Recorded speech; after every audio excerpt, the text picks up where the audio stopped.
This is not okay. The crowned one. The crowned one.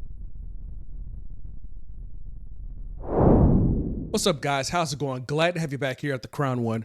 And we have been covering the recent events of the unfortunate assassination of Charlie Kirk.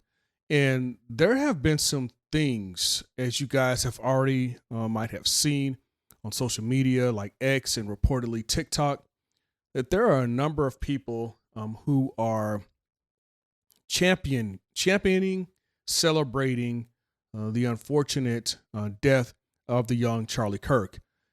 And this one, actually, we've kind of covered the headlines of people who we or other people have covered the headlines of those who are in employment losing their jobs over insensitive comments about the loss of Charlie Kirk's life, and also going as far as to calling for the harm of Charlie Kirk's wife and child. And I will continue to say this. I will not shut up about this. That is not okay. Regardless of what your beliefs are, that is not okay. So as we continue to dispel and really discourage that type of behavior, I want to take you guys to an article I saw here on the New York Post. And it turns out that a teacher allegedly showed Charlie Kirk assassination to a bunch of 10 and 11-year-olds in a classroom. Now, I think I might have said in my last video as well that unfortunately I did see the footage. And how I went about it is I was on my Instagram feeds, just kind of, scrolling, just checking out some of the latest stuff. And the first video that pops up as I open up my Instagram app is Charlie Kirk being shot. And it's just, it's disturbing. And I'm saying this as a grown man, a United States Army veteran. That video was disturbing. And to show that to a child, and what it appears is that, these children were compelled to, I can't force them, they can leave the classroom and stuff, but in some degree forced to watch this over and over and over and over again as some form of programming was being implemented by this teacher. And it was to the tune of saying that, defaming Charlie Kirk as a Nazi.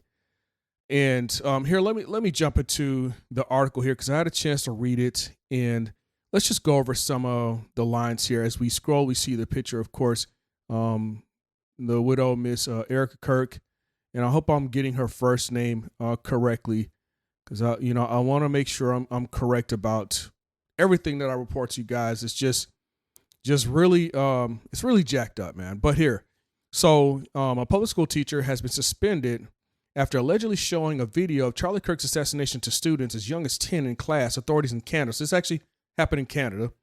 The teacher also suggested that Kirk deserved, you guys read that, man.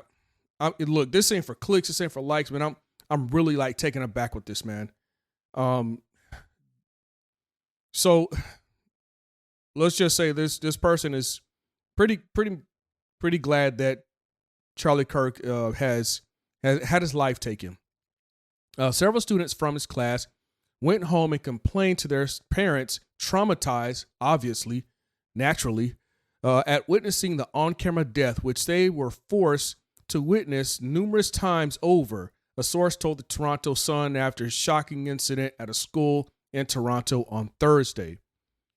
And of course, you see here a picture of Charlie Kirk and his family, just a beautiful, beautiful family. And let's see, the Corvette Junior public school teacher was suspended, so I'm taking it, this is a caption of the school itself. It looks like it's a Google Maps photo here. And then, of course, this is, okay, because I'll get ready to just start scrolling really fast because I still see some of the feed sometimes. I don't know if it's been blurred out or if it's been clipped from social media moderation. Whenever I see this, man, I just hurry up and scroll, but it looks like this is just an image. So this is the last image of Charlie Kirk while he was alive. For those who haven't seen it, I strongly discourage you to look for that footage and try to watch it. Please, for your sanity, don't watch it, man. It's bad, man. But this is the last image that you see of Charlie Kirk alive, for someone infamously took his life. Parents subsequently reached out to school administration, who will be putting him on, which is putting the teacher on leave at the start of the school day, which is September 12th, which of course, it's at the time of this recording, it's 2 days past. So that's interesting. The school started on a Friday. Wow. Okay. Whatever. The source added, while playing this video repeatedly, he gave a speech. Oh my God. He gave a speech to the students while playing the video regarding anti-fascism, anti-trans, and how Charlie Kirk deserved for this to occur. Okay, so I'm not seeing the quotes about him being Nazi, but still some of the same rhetoric, unfortunately, that you see labeling Charlie Kirk as a fascist, as anti-trans, and the like. Just speaking ill of the dead altogether. You don't speak ill of the dead. It's just it's uncomely, if I may use that term. It's uncouth. So a letter was sent home on Friday to all students affected by the showing of the video, calling the teacher's alleged behavior, quote, extremely troubling and completely disturbing, end quote, the Toronto Sun reports. Now, during the class, students were said to have been shown a portion of a violent video in response to questions being asked about a recent tragic event in the United States. So the kids were asking about it, talking about the assassination at that time, which is, still recent as of this hour. And I guess the teacher, I don't know, got triggered or something and decided to show the video. I'm not sure where they got the video from to show the kids. Maybe downloaded it. I don't know. Let's see. The letter stated that the video was allegedly shown to students in grades 5 through 6, typically aged 10 to 11. My God. Now, in our school system, in some parts of the United States, 5th grade is the highest level of elementary school. In other districts, it might be 6th grade. So these kids, a lot of these kids are still in elementary school being shown this horrific footage. Come on, do better. Whoever this teacher is, do better, man. That's not cool, man.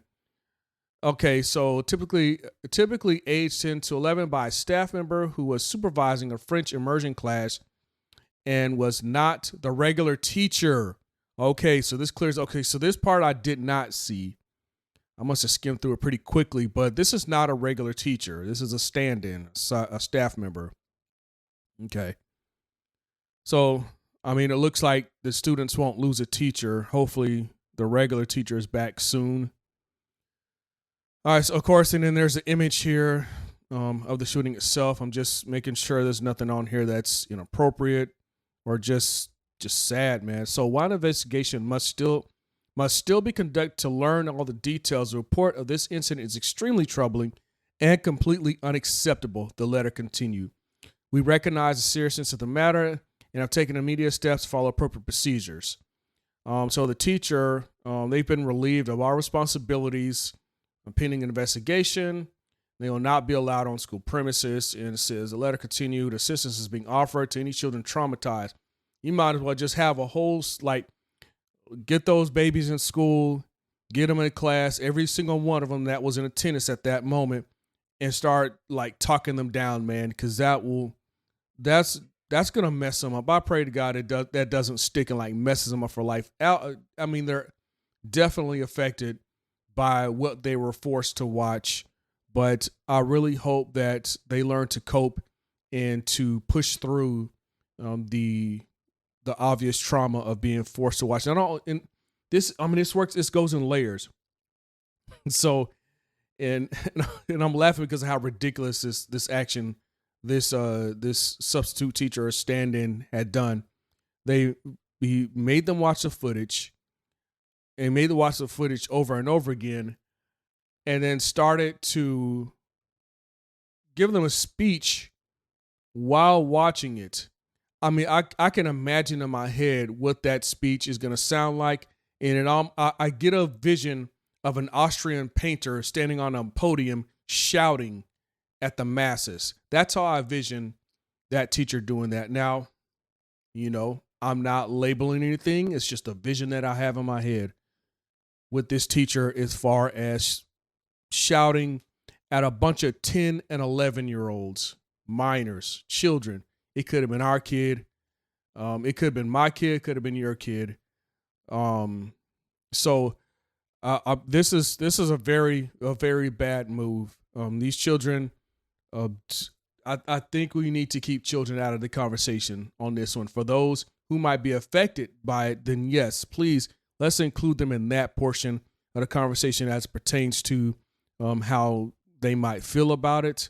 But when it comes to policy, when it comes to criminal law and stuff like that, we need to let the adults work and allow justice to prevail. And reason why I say justice, because vengeance can sow chaos, but justice is about harmony. And we want to make sure that we maintain the harmony of our society. And harmony is not the same as sameness. It's not the same as quiet. It's not, people might disagree with one another. They might have different exchanges, different experiences, different opinions. But we can still live in harmony with one another, and be and still be cohesive and respectable with one another, towards one another. We don't have to agree on the same thing. In fact, I would be concerned if we all started to agree on the same thing, because we're willfully becoming automatons, and that's not what we are. We are unique human beings created in the image of our great Father, to think, to reason on our own, to come up with our own decisions based on logic, what makes sense, what we can experience, but also at the same time being objective. So with that being said, I really and with this standing teacher, I don't wish any ill upon this teacher. Let's make this clear, okay? When I say I don't wish any ill upon people, like harm and stuff like that, this is across the board. Now, for those who are committing war crimes and stuff like that, still justice. If it leads to a war, then that's what comes of a war. Again, I'm not wishing harm. You know what I'm saying? And I think in order for us to have a great society, we have to wish one another well, regardless of what we may think of them. If a crime is committed, if some egregious act is committed where law enforcement has to get involved, then let there be accountability. Not in so much bloodshed, not in so much vengeance. Because when we start going down that path, we begin to experience societal decay in real time. And that's what I don't want for my country. It's what I don't want for this planet. But with that being said, I do wish you guys would stay safe out there. Be careful if you come across somebody that you disagree with. See if you can open a dialogue with them. You guys hash it out. But if it starts getting violent, try to find the nearest exit, get help, get to safety, whatever the case. And if you have to defend yourself, then, make sure you're adhering to your, to the law and stuff like that. And I want to call to respect, to civility, and to honor your governmental system that you have in place. And really just, I'm sorry, I'm just really sad about this article and just the overarching story of assassination. So I don't want to keep you guys here too long. Again, you guys have a safe night. I'm saying safe and good night at the same time. You guys have a safe night, and I'll talk to you guys later.